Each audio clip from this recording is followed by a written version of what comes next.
क्या हुआ जब हमारे नबी की बकरी को जंगल के खूंखार शेरों ने उठा ली? फिर नबी पाक ने ऐसा क्या किया जंगल के शेर आपके कदमों में गिर पड़े? चलिए जानते हैं। अम्मा हलीमा के घर हमारे नबी सल्लल्लाहु अलैहि वसल्लम की परवरिश हो रही थी। वक्त गुजरता गया और हमारे प्यारे नबी अब करीब 3 साल के हो चुके थे। एक दिन आपने अम्मा हलीमा से पूछा, अम्मा मेरे भाई रोज कहाँ जाते हैं? बीबी हलीमा ने कहा, मेरे शहजादे मेरे जिगर के टुकड़े वो बकरियां चराने जाते हैं। नबी सल्लल्लाहु अलैहि वसल्लम ने फरमाया, मेरा भी दिल चाहता है कि मैं भी उनके साथ जाऊं। बीबी हलीमा बोली, मेरे प्यारे बेटे तुम बहुत नाजुक हो, मुझे डर लगता है कहीं ये धूप आपको परेशान न करे। मैं आपको तकलीफ में नहीं देख सकती। मगर जब आपने बार बार कहा तो आखिरकार अम्मा हलीमा ने इजाजत दे दी। अगले दिन आप अपने भाई के साथ जंगल की तरफ बकरियां चराने गए। आपका चेहरा इतना नूरानी था कि जंगल के जानवर भी छुप छुप कर आपके चेहरे का दीदार करते। आप रोजाना बकरियों को लेकर जंगल की तरफ जाने लगे और इसी तरह 4-5 दिन गुजर गए। एक दिन अचानक बीवी हलीमा का दिल घबरा उठा। उन्होंने प्यार से कहा,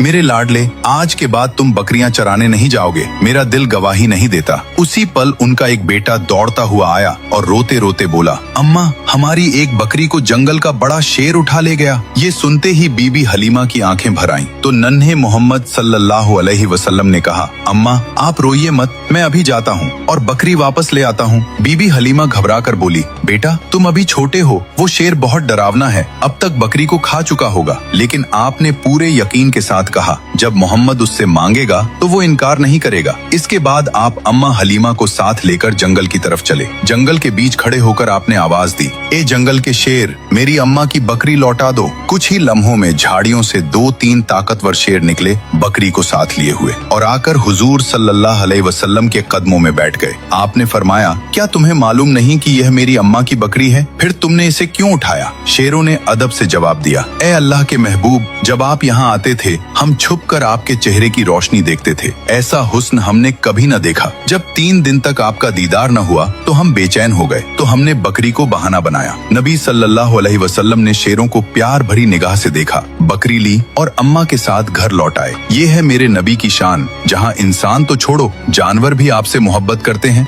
सुभान अल्लाह। दोस्तों, अगर आप भी नबी पाक से सच्ची मोहब्बत करते हैं तो दिल से लिखिए, आई लव मोहम्मद और अगले पार्ट के लिए सब्सक्राइब जरूर करें।